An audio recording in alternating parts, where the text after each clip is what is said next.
Biblical history records hundreds of kings, generals, and priests, but some of the most feared figures in Scripture never raised a sword. They operated through seduction, manipulation, and a calculated patience that powerful men underestimated until it was too late. This is the story of the 7 women who proved that the most dangerous power rarely makes noise. The first of them was not an Israelite. She came from Sidon, daughter of Ethbaal, king of the Sidonians, and priest of the goddess Astarte.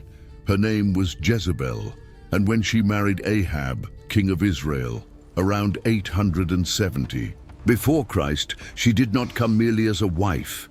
She came as a missionary of a religion that Israel considered an abomination. The marriage was a political alliance. Ahab needed Sidon as a commercial and military partner. Ethbaal needed access to Israel's land routes. Jezebel was the seal of the agreement, but no one calculated what she would do with access to the throne. 1 Kings chapter 16 records that Ahab did more to provoke the anger of the Lord than all the kings of Israel before him. And the text makes clear who was behind it. Jezebel did not discreetly worship her gods in private chambers. She imported 450 prophets of Baal and 400 prophets of Asherah. She installed them in the palace. She fed them from the royal table. And then the hunt began. 1 Kings chapter 18 verse 4 reveals that Jezebel was exterminating the prophets of the Lord. It was not sporadic persecution, it was a systematic program of elimination. Obadiah, a palace official who still feared God, hid 100 prophets in 2 caves, 50 in each, and sustained them with bread and water while Jezebel executed the others. Think about the logistics of that massacre, identifying each prophet, locating them in cities scattered throughout the territory, sending soldiers, executing, and keeping that running long enough for a man to need to hide survivors in caves as if they were war fugitives. Jezebel transformed Israel into a zone of religious extermination, and Ahab, the king with an army and official authority, watched or participated. The texts suggest he was more spectator than protagonist. Jezebel governed. Ahab merely occupied the throne. The most famous confrontation happened on Mount Carmel. Elijah challenged the 450 prophets of Baal.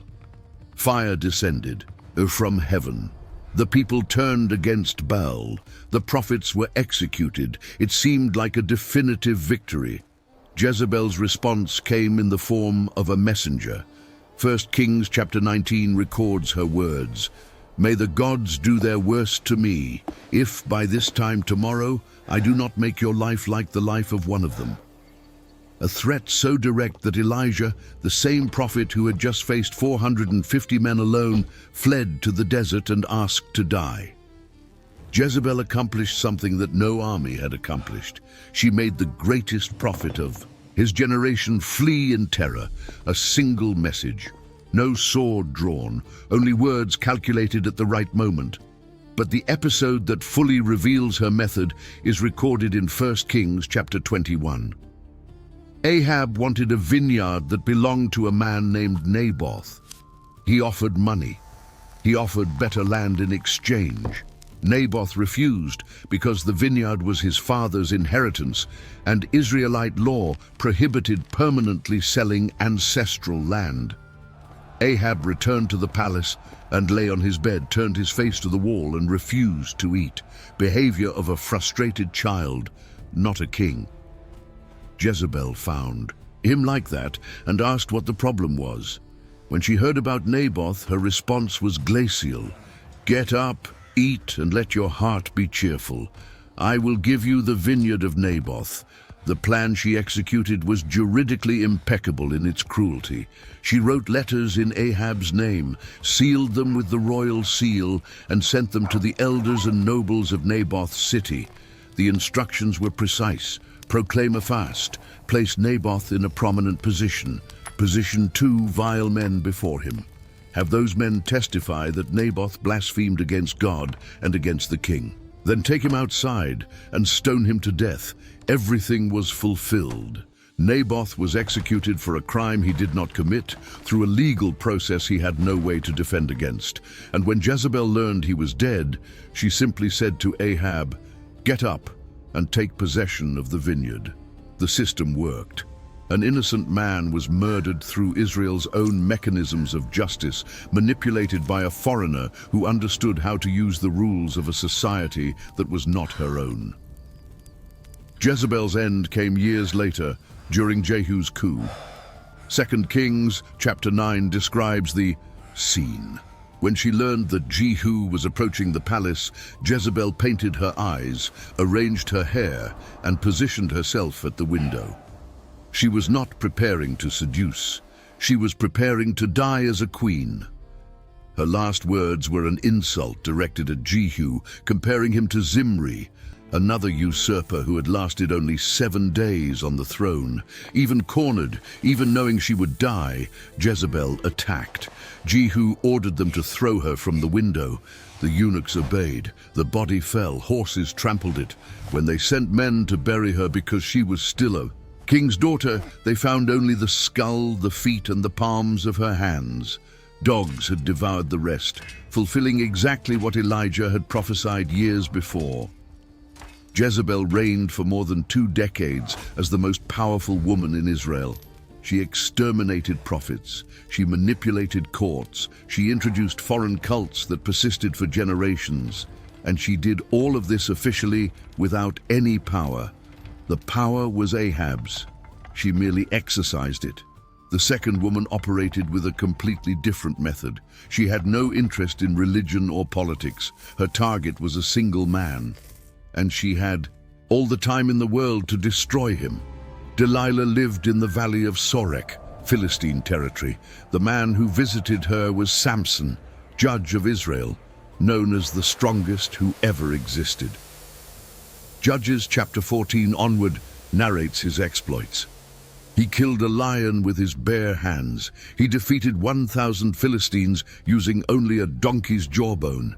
He tore off the gates of a city and carried them uphill. The Philistines tried to capture him for years. Ambushes, armies, nothing worked. Then they changed strategy. They discovered that he visited a woman named Delilah, and they went to her with a proposal. Judges chapter 16 records the offer. Each of the 5 Philistine lords would pay 1,100 shekels of silver if she discovered the secret of Samson's strength. 5,500 shekels in total, a fortune that would guarantee financial independence for the rest of her life. Delilah accepted. What happened next was not one night of seduction. It was an information extraction campaign that lasted weeks, perhaps months. Delilah asked directly, "Tell me where your great strength lies and how you might be bound to subdue you." Samson lied 3 times. He said he would be weakened if bound with 7 fresh bowstrings not yet dried. Delilah obtained the bowstrings, bound him while he slept, placed Philistines in ambush in the next room, and shouted that the Philistines were upon him.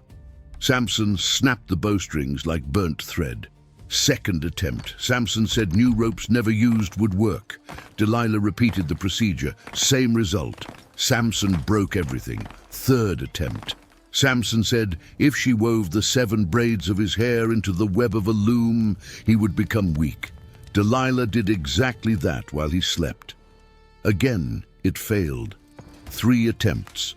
3 obvious failures, and soldiers hidden in the next room each time. Any rational person would perceive they were being manipulated into a trap. Samson kept coming back. Judges chapter 16 verse 16 describes what came next. She pressed him daily with her words and urged him so that his soul was vexed to death. The Hebrew expression suggests soul exhaustion, not mere irritation. Delilah did not seduce Samson in a moment of weakness. She systematically exhausted him until resisting became more painful than yielding, and he yielded. He told her he had been a Nazirite from his mother's womb, that no razor had ever touched his head, that if he was shaved, his strength would leave him. Delilah perceived immediately that this time it was true. The text says she saw that he had told her all his heart. She sent for the Philistine lords. They came with the money. She made Samson sleep on her lap, called a man, and had the 7 braids shaved off. When he awoke, Samson tried to free himself as before. But the text records something devastating. He did not know that the Lord had departed from him. The exact moment when the strongest man in the world discovered he was empty. The Philistines captured him. They gouged out his eyes. They took him to Gaza. They bound him with bronze chains, and they set him to grinding grain like a draft animal. The judge of Israel, blind and chained, turning a millstone in a Philistine prison. Delilah never appears in the text again. She received her silver. She disappeared from history. Her only narrative function was to destroy Samson, and she fulfilled it with industrial efficiency. Her method did not require violence, authority, or even exceptional intelligence. It required only patience and the certainty that eventually anyone's resistance has a limit. The third woman makes Jezebel seem moderate because Jezebel killed prophets of a rival religion. Athalia killed her own family to seize power. She was the daughter of Ahab and Jezebel, or at least raised by them. She married Jehoram, king of Judah, in an arrangement that united the 2 Israelite kingdoms through marriage. When Jehoram died, his son Ahaziah assumed the throne. He lasted 1 year. He was killed by Jehu during the same coup that eliminated the house of Ahab in the northern kingdom. 2 Kings chapter 11 begins with a sentence that paralyzes. When Athalia saw that her son was dead, she arose and destroyed all the royal offspring. All, not some, not specific rivals, all the royal offspring, her own grandchildren, children and babies included, executed by order of their grandmother so that no one could claim the throne she intended to occupy. Athalia became the only woman to officially reign over Judah, not as regent, not as queen consort, as absolute ruler. And she maintained that position for 6 years. What she did not know was that one baby had escaped. Joash, son of Ahaziah, was approximately 1 year old when the massacre occurred. His aunt Jehosheba, who was the wife of the high priest Jehoiada, hid the child and his nurse in a bedroom within the temple, and there he remained hidden during all 6 years of Athalia's reign. Imagine the logistics of hiding a child in the temple itself for 6 years, feeding him, keeping him quiet, ensuring that no servant, no guard, no visitor discovered his existence. One mistake and the child would die, and with him the entire lineage of David. In the 7th year, Jehoiada acted. He gathered the commanders of the royal guards. He showed them the boy. He organized a meticulous coup with troop rotations that guaranteed maximum protection during the coronation. 2 Kings chapter 11 describes the moment.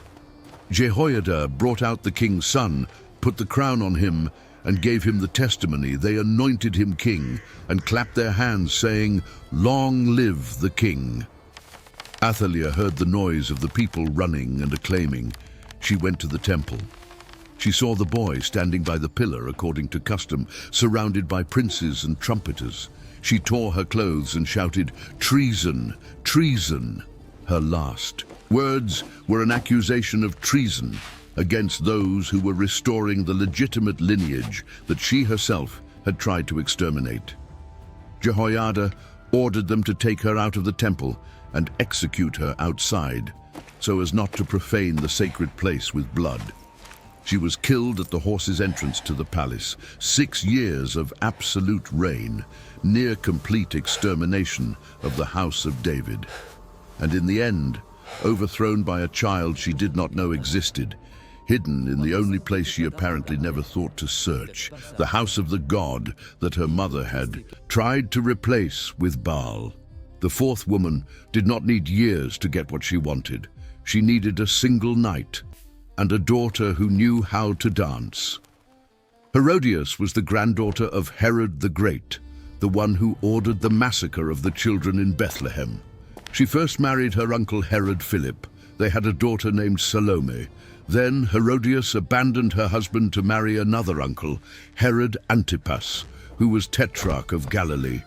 The problem was that Herod Antipas was already married, and according to Jewish law, Herodias was still the wife of her first husband, since there had been no legitimate divorce. The marriage was illegal on multiple fronts. One man pointed this out publicly. John the Baptist, the prophet who preached in the wilderness, declared that it was not lawful for Herod to have his brother's wife. Mark chapter 6 records that Herodias held a grudge against John and wanted to kill him, but could not because Herod feared John, knowing he was a righteous and holy man, and protected him. Herod had John arrested, but not executed. He liked to hear him speak, even though his words disturbed him. John remained in prison while Herodias waited. The opportunity came on Herod's birthday, a banquet for the great men of Galilee, military commanders, and local leaders. In the middle of the feast, Herodias' daughter entered and danced for the guests. Mark chapter 6 verse 22 says she pleased Herod and those who sat with him at table.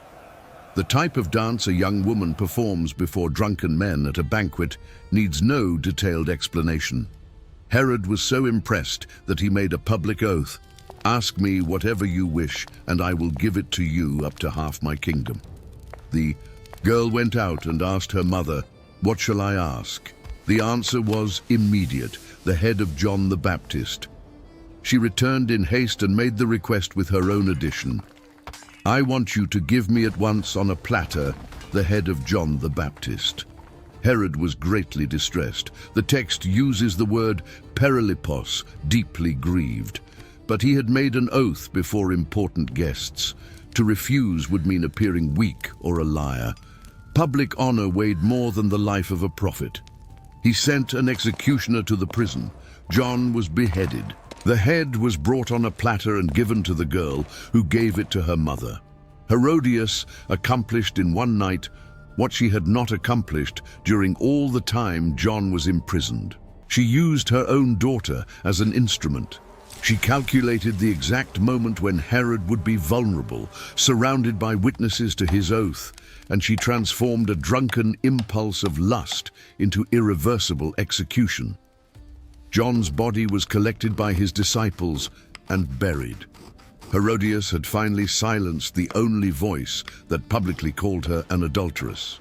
The price was the head of a man, who, according to Jesus, was the greatest among those born of women. The fifth woman appears much earlier in the book of Genesis. She does not even have a recorded name.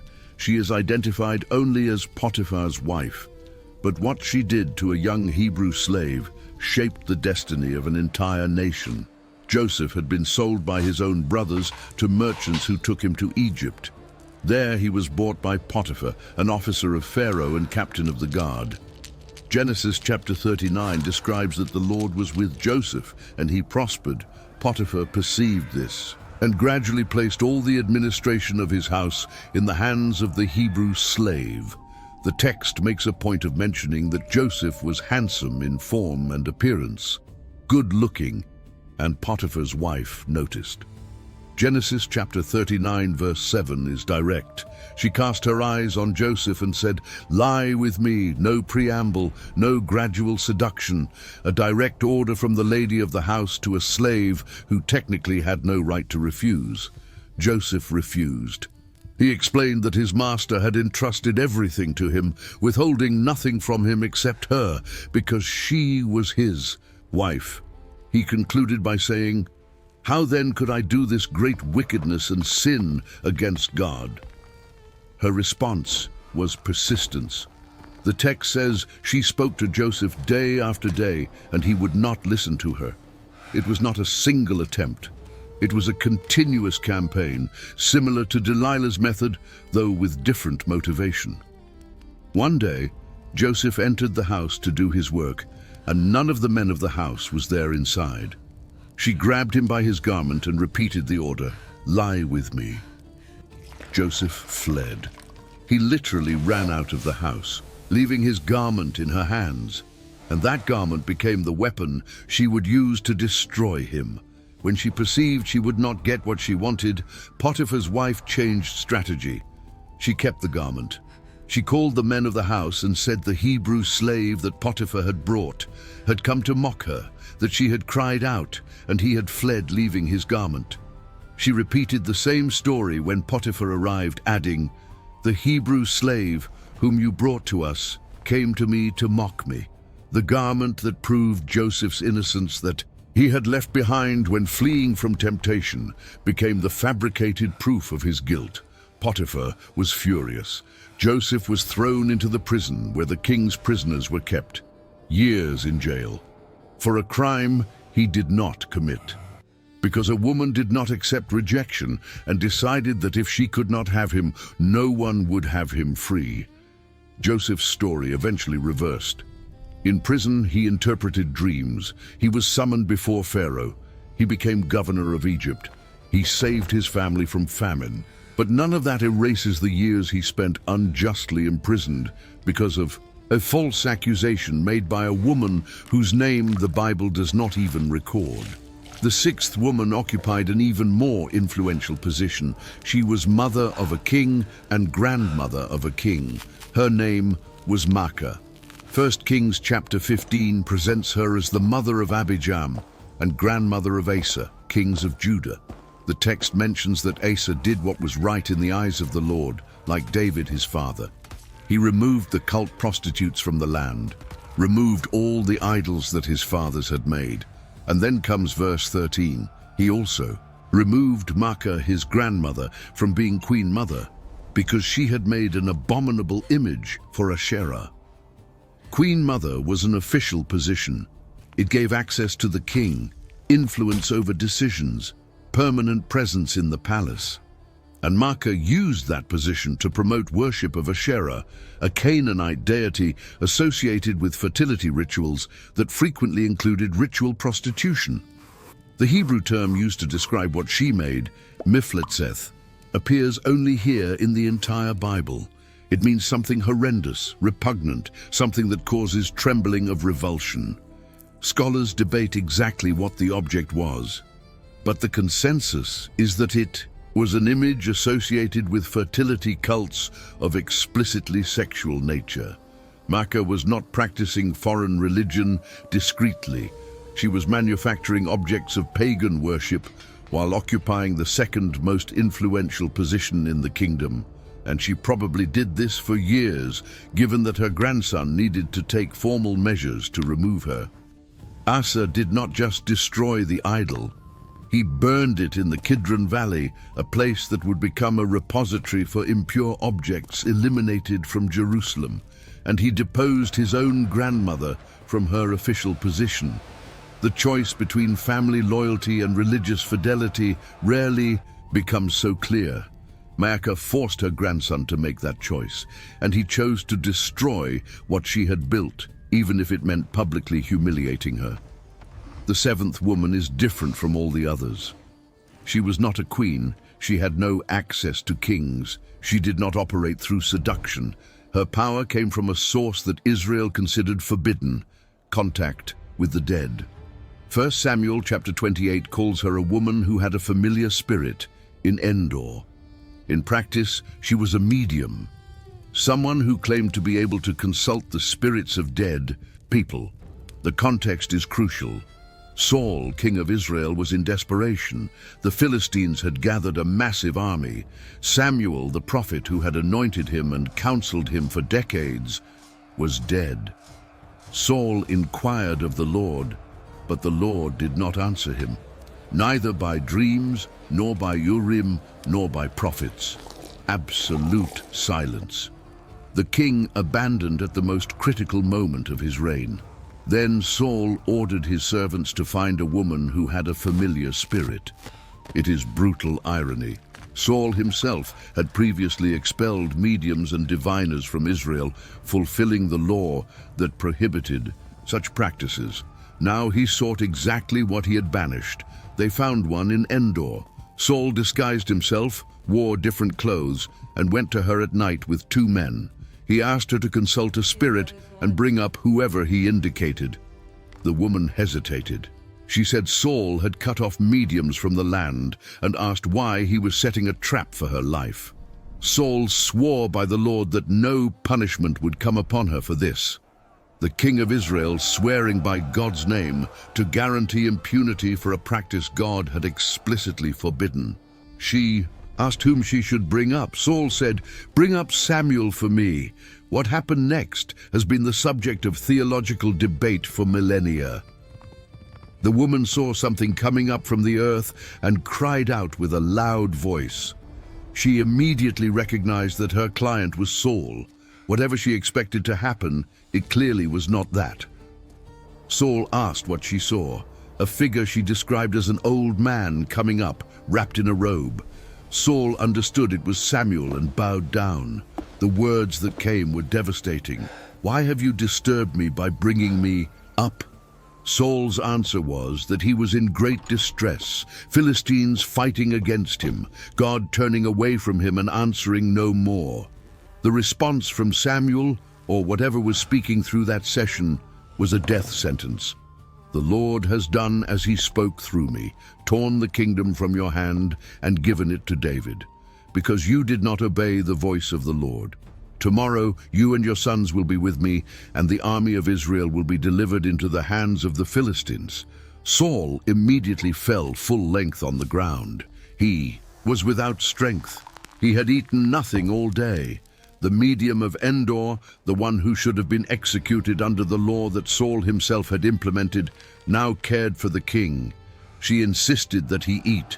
She prepared food. She fed him before he left for the battle where he would die. The next day, exactly as was said, the Philistines won. Saul's sons died. Saul, wounded by archers, asked his armor-bearer to kill him so he would not be tortured by the uncircumcised.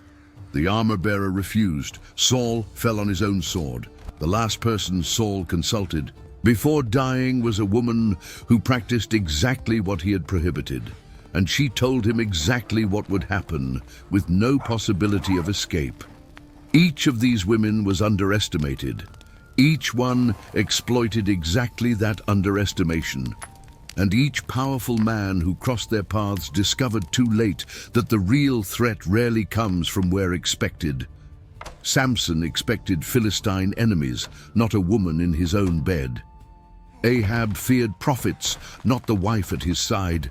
Herod feared popular uprisings, not a dance at his own banquet. The biblical chroniclers recorded these stories not as entertainment, but as archive, a catalogue of patterns that repeat because human nature does not change. 3 millennia, same strategies, same blind spots, and the same lesson that continues to be ignored.